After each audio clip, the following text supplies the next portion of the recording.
চতুর্থ শ্রেণীর শিক্ষার্থী বন্ধুরা, নিচের নম্বর কার্ডগুলো দিয়ে আমরা সংখ্যা তৈরি করব। এখানে বলা হচ্ছে বৃহত্তম সংখ্যাটি তৈরি করো। তাহলে বৃহত্তম সংখ্যা তৈরি করলে আমরা কি বড় থেকে ছোট সংখ্যা লিখব। তবে এই সংখ্যা 6টি কার্ড দিয়ে কেমন। তাহলে সবচেয়ে বড় কোনটি? এখানে 9 আছে সবচেয়ে বড়, তাহলে আমরা এখানে 9 লিখব। এরপর বড় আছে কত? 8, আমরা এখানে 8 লিখব। এরপর কত আছে? 6, আমরা 6 লিখব। এরপর আছে কত? 4 লিখব। এরপর আছে 2 লিখব। এরপর আছে 0। এখানে বলেছে ক্ষুদ্রতম সংখ্যাটি তৈরি করো। তাহলে ক্ষুদ্রতম সংখ্যা তৈরি করতে আমাদের ছোট থেকে বড় সাজাতে হবে। সবচেয়ে ছোট আমাদের 0 আমরা প্রথম দেব না, প্রথমে লিখব 2, লিখলাম 2। এরপর আমরা 0 দেব।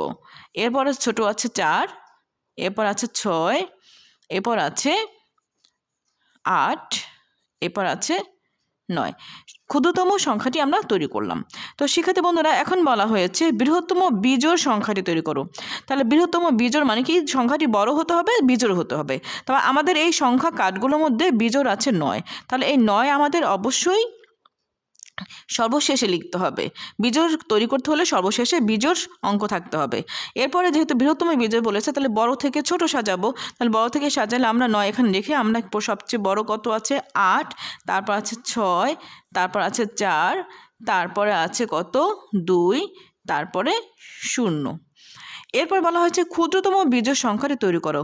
ক্ষুদ্রতম বিজোড় সংখ্যা অর্থাৎ সংখ্যাটি হবে ক্ষুদ্রতম, ছোট কিন্তু বিজোড় হতে হবে। তাহলে বিজোড় হতে হলে আমাকে এই 9টা অবশ্যই আমাদের এখানে লিখতে হবে। তাহলে ক্ষুদ্রতম বিজোড় সংখ্যা তার ছোট থেকে বড় সাজাতে হবে। তার ক্ষুদ্রতম সবচেয়ে ছোট হলো 2, তারপর লিখব 0, তারপরে লিখব কত?